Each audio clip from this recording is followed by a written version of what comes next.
여러분 안녕하십니까? 이어서 MBC 뉴스데스크 광주 전남권 소식입니다. 이재명 더불어민주당 대선 후보가 대선 공식 선거운동 나흘째인 오늘 전남을 찾아 표심 다지기에 나섰습니다. 이 후보는 시민들과 만나 대통령은 지배자가 아닌 일꾼이라며 일 잘하는 후보에게 힘을 보태달라고 지지를 호소했습니다. 첫 소식 유민호 기자입니다. 영남부터 이순신 호국벨트 유세를 이어온 이재명 더불어민주당 대선 후보. 공식 선거운동 기간 호남 첫 일정으로 광양을 찾았습니다. 궂은 날씨에도 지지자들은 자리를 지키며 이 후보를 맞았습니다.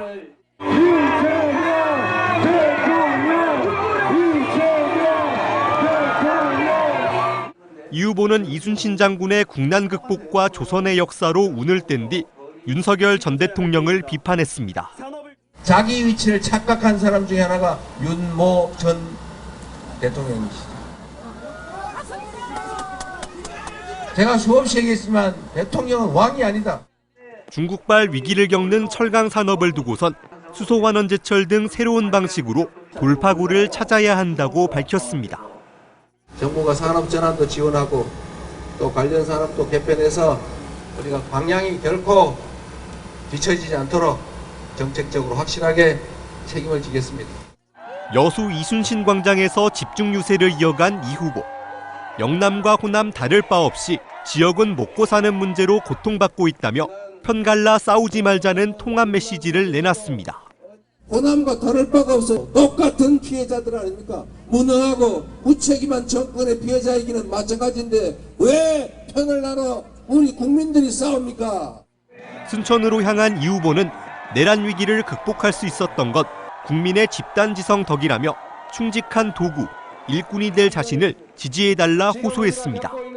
이 후보는 순천을 끝으로 전남 동부 유세를 마무리하고 목포로 이동해 일정을 이어갔습니다. 저녁 7시 목포 평화광장에서 시민들과 만난 이 후보는 내일 전북 익산을 시작으로 호남권 표심 다지기를 계속해 나갈 예정입니다. MBC 뉴스 유민호입니다. 이재명 후보는 오늘 전남 주요 도시를 돌면서 재생에너지를 거듭 언급하며 전남 발전의 청사진을 내놨습니다. 이 후보의 재생에너지 언급의 의미를 김윤 기자가 짚어봤습니다. 전남 지역의 지난 2023년 기준 전력 자립률은 199%에 이르고 있습니다. 발전량은 원자력이 가장 높고 그 다음이 태양광과 풍력 등 신재생 에너지가 차지하고 있습니다. 신재생 에너지 생산량은 지속적으로 증가할 전망, 신안군 자운도 앞바다에 99메가와트급 해상풍력 발전단지가 올해 상반기 상업 발전을 앞두고 있고 임자도에서 자운도에 이르는 해역에 걸쳐 3.2기가와트 규모의 해상풍력 발전단지가 정부의 집적화 단지로 지정됐습니다. 문제는 생산된 전기를 바다에서 육지로 송전할 개통 연계망, 즉 에너지 고속도로가 부족하다는 것입니다. 전남의 주요 도시를 돌며 신안군의 재생에너지 사례를 언급한 이재명 후보의 발언은 이 같은 전남의 재생에너지 현실에 주목할 지점입니다. 그리고 광주 전남은 재생에너지 중심 산업으로 대대적으로 개편하자. 그래서 살 길을 만들자라는 게 제가 가지고 있는 구상이고, 자신이 당선되면 정부 차원에서 집중적으로 밀어붙여야 한다며 구체적인 방법론도 제시했습니다. 지방으로 이전하는 기업에게 대규모 세제 혜택과 토지 혜택을 주고 규제 완화는 물론 전기요금 차등제를 언급했습니다. 기업들은 재생에너지를 사용한 제품만 팔 수 있기 때문에 재생에너지가 많은 지역의 전기가 쌀 수밖에 없고, 그러면 재생에너지가 많은 지역으로 올 수밖에 없죠. 전기요금 차등제는 지난해 6월 분산에너지법 시행으로 도입할 수 있는 법률적 근거가 마련됐습니다. 전남도는 여기에 더해 전력 자립률을 고려해 전기요금 차등제를 도입해 줄 것과 전력 잉여 지역에 대해 분산에너지 특화지역 우선 지정을 건의하고 있습니다. 전남 주요 도시를 돌며 재생에너지를 거듭 언급하고 에너지 고속도로를 10대 공약에 포함한 이재명 후보. 전국 최대 신재생 에너지를 보유하고 알리백 기업 참여 확대, 저렴한 토지 가격 등 삼박자가 갖춰진 전남이 이 후보의 공약에 기대감을 갖는 이유입니다. MBC 뉴스 김윤희입니다. 광주 학살 오적이라 불리는 정호영 씨를 국민의힘에서 선대위 상임 고문으로 임명했다가 취소하는 일이 벌어졌습니다. 5월 단체들은 5.18 45주년을 불과 며칠 앞두고 광주를 모욕하는 일이라고 반발했습니다. 천홍희 기자입니다. 1980년 5월 옛 전남도청 진압작전 직후 장형태 전남도지사와 악수하고 있는 군인은 정호용 당시 특전사령관입니다.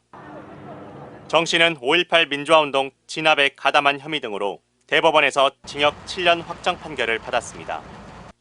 전두환과 더불어 광주 학살 오적으로 불립니다. 이게 단지는 있어요. 여러 번 갔어요. 전부 다 있는데 가서 한번 내다보고 그냥 돌아가는 이야기 좀 들어보고. 정 씨는 5.18 민주화운동 이후 전두환 정권에서 육군 참모총장과 국방장관을 지냈습니다. 5.18 45주년을 불과 며칠 앞두고 국민의힘은 이 같은 인물을 선거대책위 상임 고문으로 임명했습니다. 이후 논란이 커지자 5시간 만에 임명을 취소했습니다. 김문수 후보는 모르는 일이라고 말했습니다. 그건 조금 업무상으로 아마 착오가 있었던 것 같습니다. 저하고 상의한 부분은 없습니다. 5월 단체들은 참담한 심정을 드러냈습니다. 논란이 커지자 임명을 철회했을 뿐 진정한 반성은 아니라는 겁니다. 거기는 전두환이하고 같다고 보고 있죠. 그런 사람들을 중용을 하려고 그런 게 아니에요. 광주를 5월을 우습게 하니까. 역사관 논란은 이번이 처음이 아닙니다.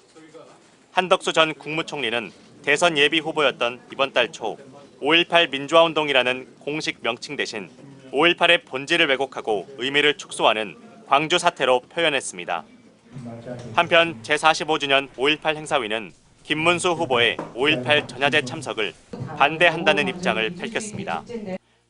MBC 뉴스 천홍희입니다.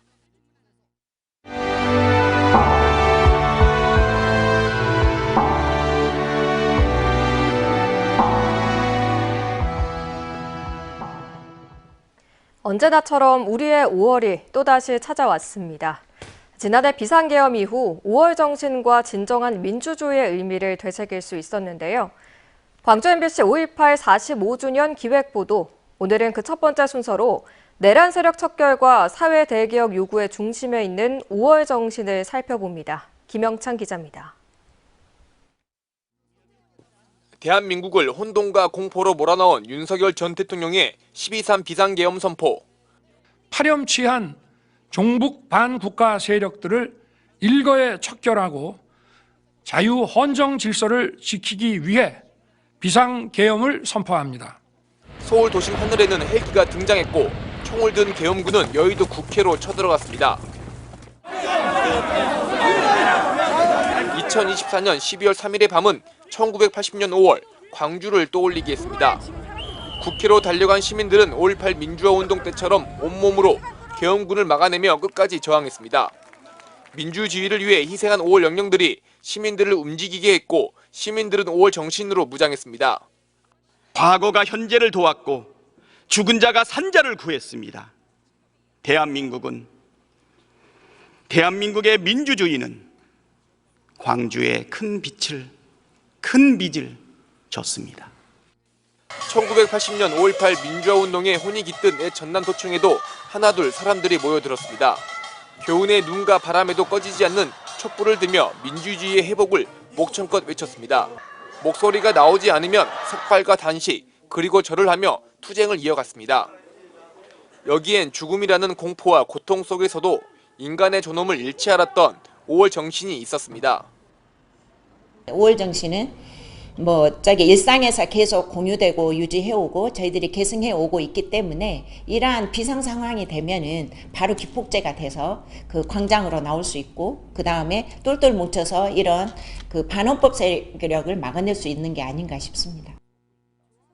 겨울이 지나고 봄이 다가오면서 민주주의에도 봄꽃이 피기 시작했습니다. 윤석열 전 대통령이 파면되면서 122일간의 고되고 험난했던 투쟁은 마침내 마침표를 찍었습니다. 주문 피청구인 대통령 윤석열을 파면한다. 45년 전 통곡 소리가 들렸던 옛 전남도청에는 환호가 터져 나왔습니다. 5.18에 대한 학습과 교육이 12.3 비상계엄 사태를 막아냈지만 내란 동조 세력은 일말의 죄책감을 느끼지 않고 있습니다. 반성과 사과 대신 세력을 결집해 몸집을 키우고 있습니다. 제2의 제3의 내란 범죄가 일어나지 않도록 내란 세력을 완전히 청산해야 한다는 목소리가 나오는 이유입니다. 제2, 제3의 계엄이 다시 발발하지 않으려면 이번만큼은 정말 끝까지 파헤쳐서 처벌을 해서 응징을 해야 된다고 생각을 합니다. 12.3 내란을 막아낸 5월 정신은 5.18 45주기를 앞두고 다시 민주주의를 강조하며 내란 세력에 대한 처벌과 척결을 요구하고 있습니다. MBC 뉴스 김영창입니다. 5.18 민주화 운동 당시 시민들의 항쟁 정신을 상징하거나 이들의 희생을 기려야 할 장소를 5.18 사적지로 지정하게 됩니다. 그런데 일부 장소는 뒤늦게 사적지 지정 절차가 시작되거나 문을 굳게 닫고 있는 실정입니다. 의미와 가치를 담은 사적지인데 시민들에겐 언제쯤 제대로 개방될 수 있을까요? 김초롱 기자가 취재했습니다. 1980년 5월 광주 시민들은 광주 송정역 앞에 집결해 무장한 계엄군에 맞섰습니다. 광산군은 역 광장 6,800여 제곱미터를 5.18 사적지로 지정하기 위해 최근 신청서를 광주시에 제출했습니다. 이제 심의 등을 거치면 사적지로 지정되는데 인파가 집중된 장소임에도 그간 역사적 의미가 제대로 알려지지 않았던 것에 대해 아쉬움도 나옵니다. 이런 일들이 있었다라는 것을 알릴 수 있었다면은 훨씬 더 이제 사람들이 이제 5.18에 대해서 가지는 인식들이 많이 달라지고 조금이라도 더 나아질 수 있지 않았을까라는 생각은 들어요. 다른 곳은 5.18 사적지로 지정만 됐을 뿐입니다. 5.18 당시 계엄군은 광주 교도소 일대에서 시민들을 무차별 사격하는 등 학살을 자행했고 교도소에 시민들을 수감하고 고문했습니다. 이 때문에 광주 교도소는 사적지 22호로 지정됐는데 토지 소유주인 기획재정부가 이를 없애고 일대를 개발한다고 했다가 지역 반대에 부딪히기도 했습니다. 이후 교도소를 최대한 보존하고 공원을 조성하자는 제안도 나왔지만 정부의 미온적인 태도 속에 8만 7천 제곱미터 부지는 방치된 수준입니다. 이곳은 여전히 시민들에게 개방되지 못한 채 이렇게 문이 잠겨 있습니다. 공원이 언제 생기는 건지도 깜깜무소식입니다. 임시 개방에 그치는 곳도 있습니다. 지난 2020년 광주시가 부지와 건물을 매입한 사적지 11호 옛 적십자병원은 이달에만 잠시 공간 일부를 개방했습니다. 5.18 당시 부상당한 시민들을 치료하던 곳인데 그간 건물의 안전진단과 활용방안 마련 등 준비를 해왔지만 정작 예산이 없습니다. 광주시는 교도소 부지에 민주인권 기념공원을 조성하는 사업과 적십자병원 활용 사업 등을 새 정부 공약으로 요청할 계획입니다. 사적지 규모가 크다 보니 대규모 예산이 필요해 지자체 재정으로는 한계가 있기 때문입니다.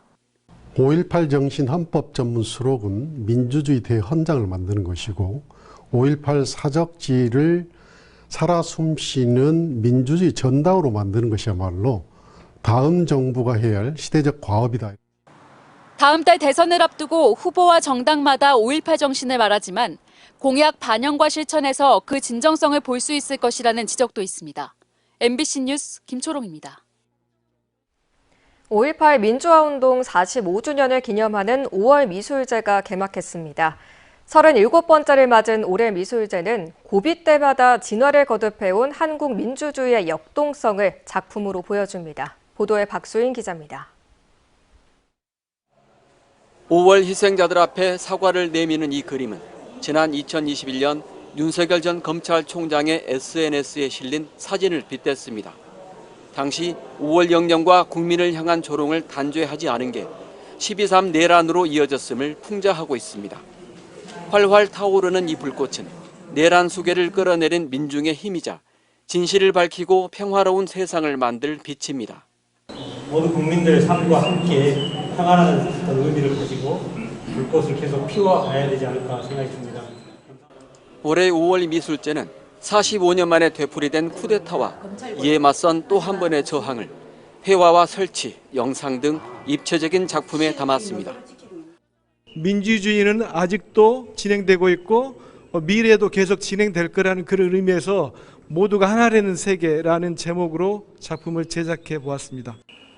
33명의 초대 작가들은 해방 이후부터 12.3 내란에 이르기까지 고비 때마다 퇴행에 맞서며 생물처럼 진화를 거듭해온 민주주의를 예술적으로 탐구했습니다.